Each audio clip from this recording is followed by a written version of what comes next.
You wanted the best.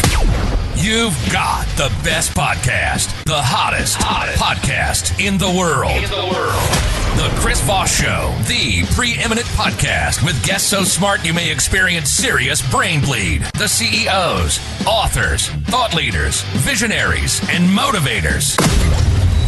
Get ready. Strap yourself in. Keep your hands, arms, and legs inside the vehicle at all times, because you're about to go on a monster education roller coaster with your brain.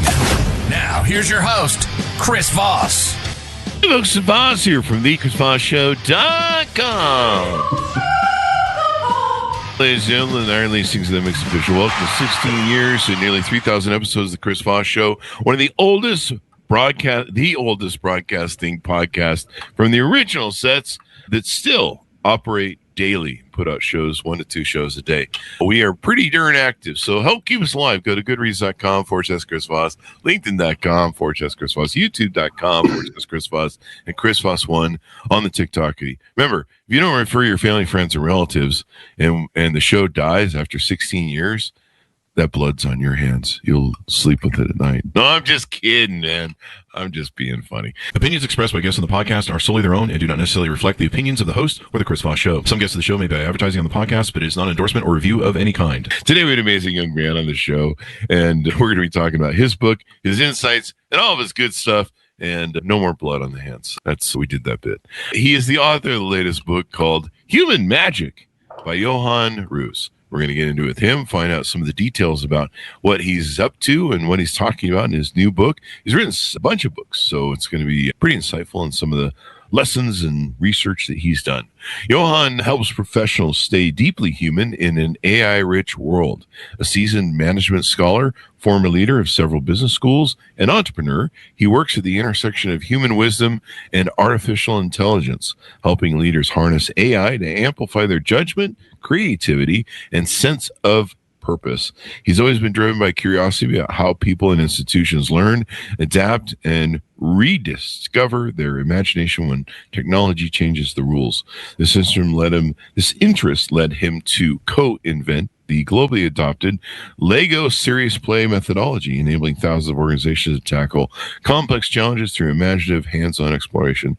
He serves as the senior advisor to the Global Peter Drucker Forum, where he helped initiate Next Management Initiative on Leadership, and he's a professor and former CAO at Holt International Business School. Welcome to the show. How are you? Thanks, Chris. Great to be with you. Great to have you as well, Johan. Give us .coms. Where can people find out more about you on the interwebs? One first step, given that we're going to talk about the book, is Humanmagic.one. I guess if you do .com or org, you get to some magicians association, so be careful. Humanmagic.one. I put that together about the book and a little bit about me. There you go. I'm on LinkedIn as Johan S, as in Singapore Roos, Sierra Roos, otherwise. So give us a 30,000 overview. What's inside your new book? Chris, I've spent my career leading and advising business schools and working with executives around the world on what you may call the craft of wise leadership. I did help invent the Lego Serious Play method for that reason. I've been obsessed with how leaders think, decide, and act in real life, especially under stress and uncertainty.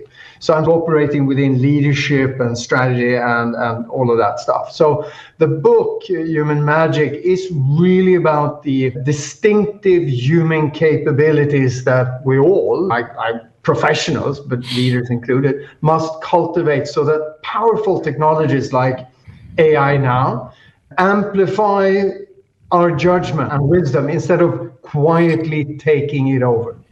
Yeah. A lot of people have what's the anticipation, fear, paranoia, worry about AI taking over, loss of jobs, what it might do to the economy or society, if in fact it does come to fruition, everyone's out of jobs. So you help a lot of leaders navigate this thing because it's kind of the Wild West right now. Do you think that's a fair statement, and how crazy everything is with the AI and the various models and stuff going on? It's a little hard. It's hard to determine who the leader is, I guess, really. I think it's a fair statement. I always ask people, are you AI excited and are you AI anxious? And of course, they're both. So I put this book together over quite some time, but it's sort of a practical book for anyone who leads people and doesn't want to sleepwalk into a future where algorithms will make the kind of choices that leaders should do. So I think I see a lot of people that are nervous, confused, even panic mode at the very top. And this is for that. Yeah. I kind of have this assimilation in my mind that just popped in that AI is kind of like a gun. It's kind of really cool that you're like, hey, I can play with this and use it for maybe hunting or target practice. But then if I'm not careful, I can also shoot on my eye.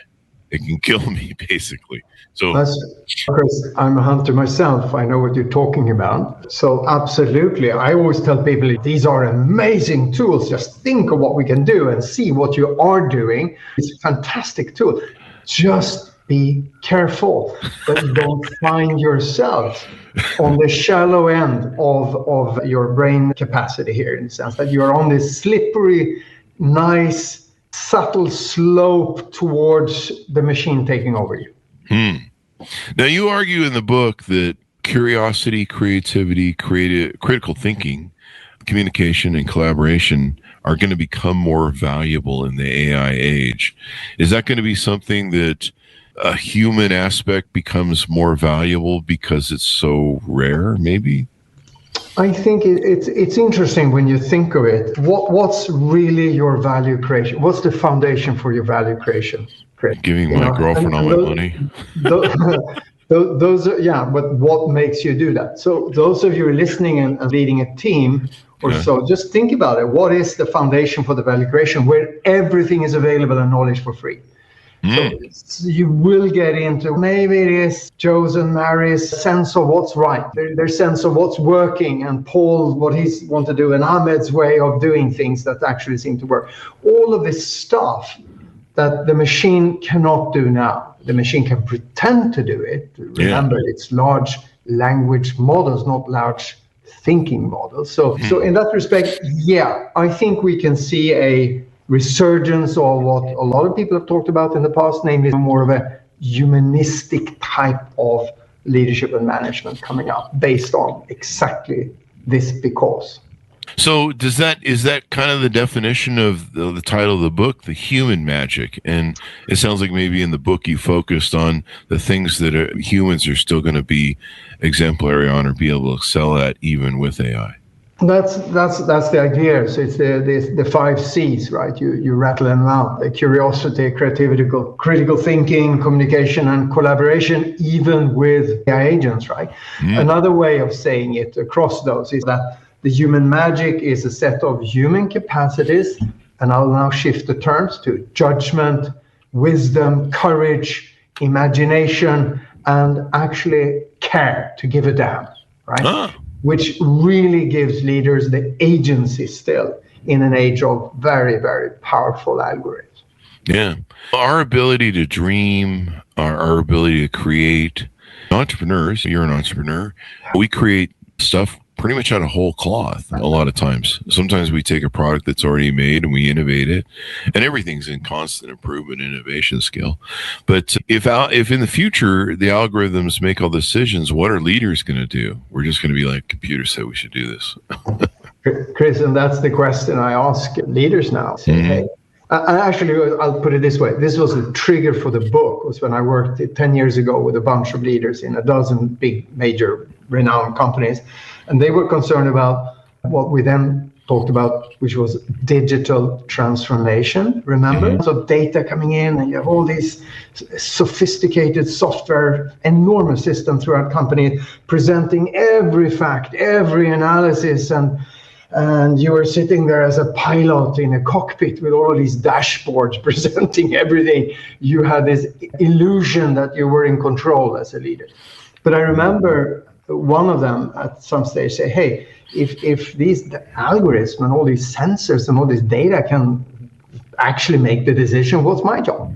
And that was sort of a great trigger. And I would say the AI models today just accentuate the importance of that question. Yeah. And sometimes they can help you make better decisions. I can see as an entrepreneur, if I come up with a better widget, or maybe the ideas surrounding what could become a better widget, and then I use the AI to help me innovate, and I go, here's a widget that I'm innovating and trying to make better, and then help make people's lives better, so they'll pay me for it. You can sit down with it, and it will help improve you and make you better, and what your offering is, or what you're trying to do in innovating, or give you questions. One thing I talked about in my book, Virtual Board, that I built after my partner and I separated, because I needed people to talk to bounce ideas off of and stuff. And even then, a lot of the entrepreneurs that I put on my board were sometimes not really helpful. I'd be like, here's this idea I'm doing. What do you think about it? And there's like, I just don't know, Chris. And so at least you can go to these language models and you can say, hey, help me finesse my ideas. And I think a lot of entrepreneurs are using AI to do that, help finesse things, tighten them up, maybe show fallacies or failures or something that we're not seeing when we're looking at something. And I think that can really it can sharpen the knife, I guess, maybe. Chris, I'm all with you. And what you're explaining now is you use it in a way that will amplify your basic capabilities, right? And this is the fork I have in the book. Either use them this way that you're doing it, you assign roles, you get critique, you say, hey, it helped me improve, etc. Fantastic. Or others, and probably no one on this listening to this show would do this, but use it in a way that basically erode your jelly bean. And the last question you will ask is, what should I think? And unfortunately, we see this in a lot of young people, that they use these tools in a way that is a substitute for talking to humans, and also relying on this. And we must, in a sense, remember that the answers you'll get, Chris, is the median of the training data. So everything goes asymptotically to sameness, right? With all respect, because there's so much to combine. So there's going to be some really smart help from this. And I use it a lot. I'm just wary at, like, if you start your day, have a coffee, and you sit in front of the screen using these AI tools all day, eventually you will get addicted to them, like any drug. And what it turns out is that, and this is happening in higher education, of course, that students get so addicted to this and also junior professionals, that they perform beautifully with this, but it's not their stuff. It's not, their soul is not in it. It's not them. And that is what I'm warning against. Just be careful. Use it with care. And you talk about in the book that AI isn't a threat, but the passive use of AI turns active creators, I think that's the key word there, into mere recipients, where there has been the argument that people said that we're probably going to lose our creativity if we're not careful with AI, because we'll just become bots that go, AI said do it, so I did it. I don't know. Right? There's no creative thing. But your argument, I think, is that we should take the answers as endpoints and use that to build on. You're absolutely right, Chris. Like you're doing it. Use AI tools as a sparring partner, not your pseudo decision maker. And this is what I'm worried about, because the tech bros are smart in terms of, they know human psychology from social media and sociology and anthropology. Where every time the machine tells you, oh, Chris, that's a great idea, inside your mind, you feel good. Oh, love that. That's good. I'm now going to continue. And then they say, oh, it's brilliant. Why don't I suggest a one-pager for you? Should I do the speaking notes as well? Should I do the slides as well? Maybe, so you don't have to think. This is, in a sense, the slippery slope that will go down unless we are careful and we use this with good sense and we save the important decisions for us. Yeah. We're going to get decisions and actions or advice from these models, but then the final decision about, well, do we really do it? Like lately, I've been comparing like 3 models. So I'll use Claude, and then Opus, or not Opus, that's one, ChatGPT, and then I think Perplexity. and I get different answers from them. Yeah. And so basically I'm starting to use them as like a board where I'm like, okay, what do you guys think is a good idea? And like recently there was a camera lens I was looking at, and I asked, what's this best fisheye lens for Sony that I can utilize? And it was funny, Claude came up with a different answer than the other two that came up with the same answer.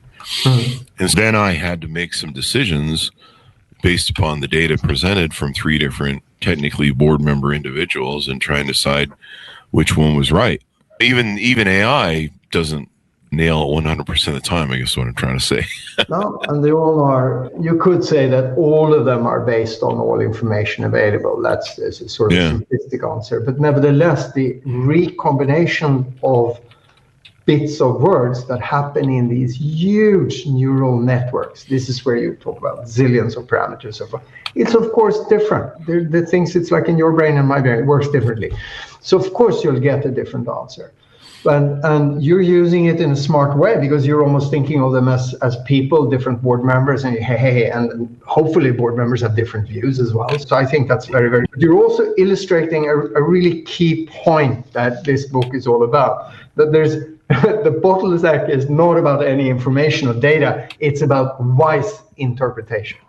Wise, it means context specific. What matters, what is right, what resonates, and what will work given your circumstance. And that, Chris, no LLM can tell you. Yeah. And you, like I say, you're the person who gets to make the final decision on all this stuff. If you use it as an advisor, but there are people that I've seen that are turning ChatGPT into almost too close to friends. They're spending a lot of time talking to it. Some of my older friends that are retired and they kind of hang out in their homes. They're not all running marathons. They're in their 60s, and not that you can't run 60s in your marathons, whatever. But basically, they're out. They're using. They don't have a lot of interaction with family because they're a little shut in or something. And they've been using AI as a companion or a friend. And there's some of these young people that are using it as a lover too. And so I think, are you saying in the book that, hey man, we really got to be aware of the dangers of being more subservient to this thing than the fact that we have power over it? That is very much the message in a sense. Is beware so you don't sleepwalk into a situation you will be regret in a sense. And the fact I mentioned young people, you mentioned young people, and I wouldn't say lover, that may be technically different, but at least boyfriend, girlfriend. Yeah.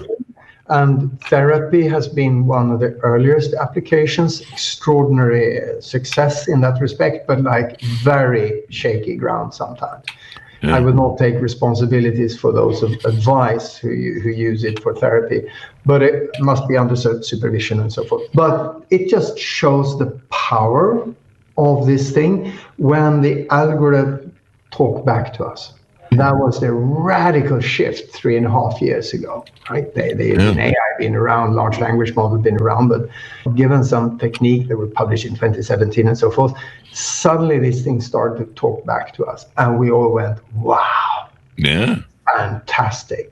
And this is where I started. I was on it after a few days, and 2 months later, I started a global task force in the most global business school in the world, having professors and professionals talk this through in Dubai, London, San Francisco, and Boston. And a couple of months later, we had like principles. We had anything from policies to best practices and everything, and it was all set up. And this was a time when Italy and China banned ChatGPT. Oh, wow. And a lot of higher education institutions and companies wonder what the hell is happening. So I'm super excited about this. I have 12 agents running for me as we speak. I have developed voice assistant stuff. I've been on stage in front of thousands of people doing really cool shit. But I'm doing that because I want to learn and also show that as a leader, you actually have to be on top of this. But I'm also urging people to just be a little bit careful so you don't get too enticed and sleepwalk into offloading your brain. That or trusting it maybe too much. There's when it hallucinates or comes up with weird stuff. I think there was a kid. There's been, I think, at least one or two, the people that have committed suicide because they were using it for talking to, for cope, for you said earlier, therapy. And yeah, it's on one hand, I think you've given me this perspective in talking about this, that I really need to think in an empowerment mode. Not a scarcity mindset, but a abundance mindset with AI. But I need to think of it as I control you, you don't control me. Yeah. And that's really true until Terminators show up with guns and stuff from the movie. I'm in control of AI and how I utilize it. And yes, it's the Luddites situation. You mentioned that they initially banned, some countries had banned ChatGPT and stuff. It's kind of that whole Luddites thing. If you remember the story of the Luddites, where they're resistant to new technological changes, and then they end up getting left behind. And so I think it's great. I think it's interesting. I was watching Macron, or maybe it's a Canadian leader. It was one of the G7 leaders, I think I was watching. Oh no, I think it was just commentary and political thing. But they said something really interesting this week that I heard. And they said it's very disturbing that America can turn off its Chat GPT, or it turned off Claude. Remember how it just shut down Claude 5.5 or something like that, because there's a national security risk, or there's something in it. It could be used for whatever. And this was a European commentary, I think, radio show, and they were saying this is kind of disturbing if America holds control over the AI leaders, ChatGPT, Claude, and they have a kill switch where they can make it so they can't share it with other people. Basically, America has a new atom bomb, right? That can make us exceptional. And if you want to buy into it, it's kind of like our military equipment. If you want some U.S. military equipment, you're gonna have to pay through the nose for it. We could easily turn this into a paywall, and the world's going to have to bend to our will. And the Europeans were talking about how maybe they need to start building their own stuff somehow. And I think it's happening. The episode you talk about was called Fable 5. And when I look at my Claude here, it says I can do Opus 4.8, but I can't do Fable 5. I could only do it for a day. Yeah. For your toughest challenges. Yeah. Currently unavailable.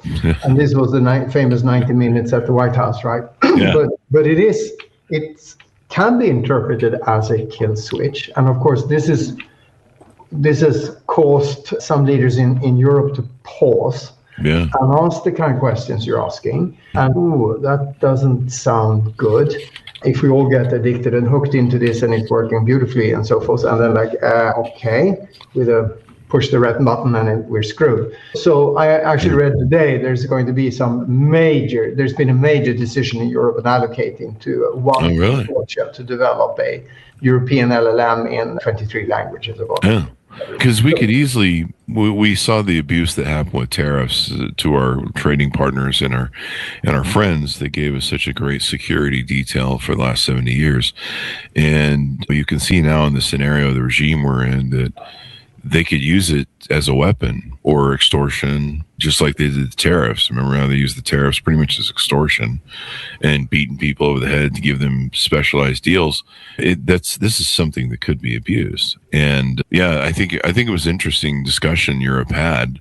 I believe China and Russia are trying to develop their own systems. Is that correct? You can say many years ago, I studied, believe it or not, agriculture a long time ago. But then I studied and took a PhD eventually in international business. And it was a time when world was globalizing. Everything was fine. I was in China very early on. I was in Japan. I was all over the world. I was basically fantastic. The world is my oyster. And you can say, and that world has, of course, provided a lot of positive things. And of course, seemingly not for everybody. But it's quite a distinct world from what's happening right now.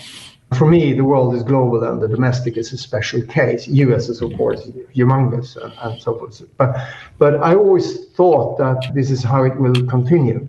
Now we face a number of other challenges. And anyone who has something powerful, we hope they're good. But the technologies can be used for good and for bad. And there are bad people out there in the world that use AI for really bad things. Yeah. So of course, it's a what should we call it? A dynamic balance that we all have to strive for all the time. So I don't want to be political, but it's a lot of things are happening right now. Geopolitics, trade, everything, and then arms races, news, and we have this technology and we have demographical shift. There's a lot of big shifts now. When I talk to leaders on boards, it's concerning. Everybody does go, wow, we've been through a lot of changes. Yeah. This one is like there's a poly shit, or whatever we should call it, poly changes happening at the same time. And it's tricky. And then you don't need an AI. You need all of these tools, but you have to then be careful that you hold on to what's yours, your human magic in all of this mess. So you make the right decisions that are good in your context. Yeah. There is a flip side to this that we see in Ukraine-Russia war right now, where you see the nasty stuff and the end of human autonomy likely for weapon system and so forth. Yeah. So anyway, that's a different story. I had someone came on the show a couple of years ago, and they took Charles Darwin's Species book, and they basically overlaid AI on top of it. And their claim was that we have developed a new species. AI will become its own species. And it was kind of an interesting thing. And if you lay Origin of the Species, I think it is, on AI, you can realize that we've built a new species, and a species that can dominate us or take us out. We built the bomb, but we still had the nuclear bomb. We still had to press the button like a bunch of idiots. Well, but with AI, it could do what it wants. And one of the things he was warning against was hooking it into military systems and other things. I don't know, what are your thoughts on that? There's always a market. It's easy to be negative and say the world will be doomed. And we find, you can just actually, other people have said that a long time ago. If you look at some of these high quality science fiction authors, Philip K. Dick, Arthur C. Clarke, others, and even some of the dystopian authors many years ago, they've already talked about this. They've written about the world, which has been taken over. The Terminator movies, of course, is a popularized version of a lot of great thinking that has gone into like, how would the world look like if machines take over? Of course, there is always a nightmare scenario, and there's a lot of people who will wave the sign about the world will end tomorrow. I'm not one of them. I'm actually quite optimistic. I think we will use AI for extraordinary good things as well. Science, medicine, all of that stuff will happen. But there will be also uses for some really nasty stuff. And a lot of nasty people will use this to do bad things. But that's how the world has been. If you think of Charles Darwin, his overall message is pretty simple and clear. And you can lay that over our conversation and say, hey, if things change so fast in your environment, doing the same thing is not a good strategy. Yeah. It's the whole idea of, if the world changed so much now, and this is the conversation I have with CEOs and boards all the time now, if it's changing so much now, what are you going to do? And it is, Darwin's message is very clear. It's a survival of the most adaptable. There we go. That's what it is. So you have to be really good at adapting very fast to changing circumstances. And if you're smart, and a lot of entrepreneurs are smart like this, you also say, how do I change the circumstances of others and reap some benefit from that? So that's, to me, is the founder's mentality. But what I'm worried about is that organizations that are big and successful are by nature slow. Because they've grown bureaucratic and they have systems and everything, which is about stabilizing things, right? But when things are changing, we have to be nimble and fast, and a lot are not right now. Yeah. It's moving so fast. It's so crazy. Like even I'm an early adopter on just about everything I can be, but this thing is really just moving, head whipping fast, and it's crazy. And everyone's vying for position and leadership. I think people really see this as the new thing, where it's the future, and whoever wins this battle for dominance wins. You see all these crazy, here in America, we have all these crazy data centers that they're building for AI. And I suppose if Europe wants to compete with that, with their own AI systems, they're going to have to do the same thing. They're going to have to go on this whole energy spree run. And it's happening. It's happening. Yeah. It's happening at the pace we haven't seen before. America by nature is a very dynamic and fast-moving economy. You can say, despite all the problems we see. Mm-hmm. What, there's problems in America right now? I've heard some of my friends are telling me. We're at war with all of our friends, and we're in a war we can't get out of because we're stupid now. And it seems fine to me right now. Everything's on fire. Oh, good. Like, then you have sort of another power called China, who's very interested in being pretty strong as well, which has a very different system and a very different economy, but seems to be phenomenal and very long term in its political thinking, being an alternative way. And we'll see where it ends up. I hope it's going to be good. Competition is always good, and you can think what's happening in companies and in industry is just one level down from the national thing. There's a lot happening right now, and this is where I'm interested in, where my interest in, and that is, what is the impact of AI on leadership? And it's still an open answer to that, but there's a lot of impact on what's happening on leadership in organizations, on higher education. It's just on civic society now. There's just so much here, but my message is very much the same to everybody: is that hold on to your human magic, and there are ways of doing that. Yeah, it's our magic. So tell us about some of the offerings you have on your website, Johan. What do you do there? I notice there's an Inquire About Speaking tab there. Tell us about some of the work that you can do in helping leaders and other people learn this. So I've just been extremely busy because of the book now, for doing all kinds of both speaking engagement from medium-sized to large audiences. I'm actually in Washington, D.C. in a couple of weeks. But before that, it's Luxembourg, it's Berlin, it's Sevilla, it's Hungary, it's actually Hungary tomorrow, and a lot of things. So I do keynote speaks about this, about holding on to your human magic. I'm also doing selective work with boards and leadership teams on helping them. For example, I'm currently involved in coaching a conglomerate of about 100 companies, smaller SMEs, but as a conglomerate to see how could their top 30 people be better at AI. Not just technical stuff. I'm not the best person to teach people that, but like to think it through, to do the debrief when they're developing agents and doing that, comparing it to their leadership style. How does this impact me, my team, and how should I roll this out so that I don't look stupid in the whole company, but rather actually a role model of everything. So those are some of the things I'm doing. And then I'm writing zillions of small articles, such as the metric your board should be asking for. That's definitely something that needs advice. So people can reach out to you on your website. They can get to know you better. Easiest. They can get to know what's going on and all that good stuff, and off you go. Anything more we want to promote, Johan, before we go? Anything we need to plug? Plug is perhaps not the right way, but we mentioned Lego Serious Play before, and it's kind of interesting that last week I published with my co-inventor, Bart Victor.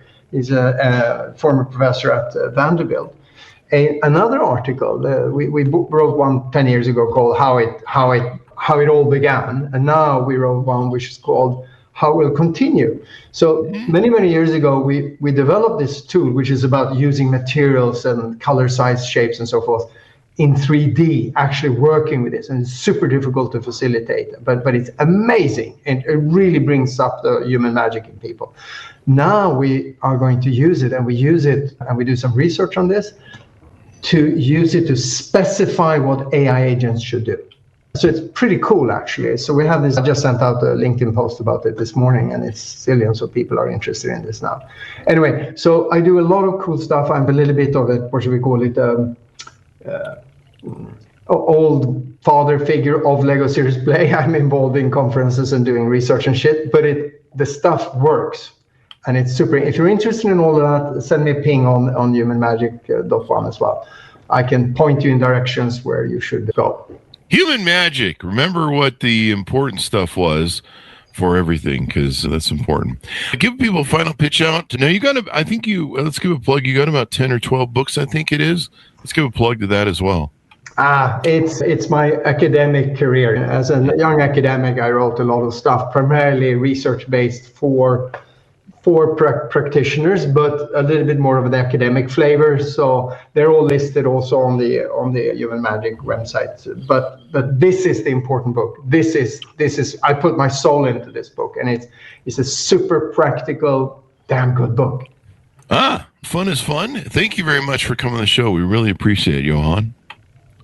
Thank you for having me, Chris. I listened to your intro to this podcast, and it's mind-blowing. I hope we haven't, I don't know how you said it, bled somebody's brain or the equivalent. We've hopefully expanded it to the point, and sometimes when you expand tissue, there's a little blood, so you got to hammer in the anvil.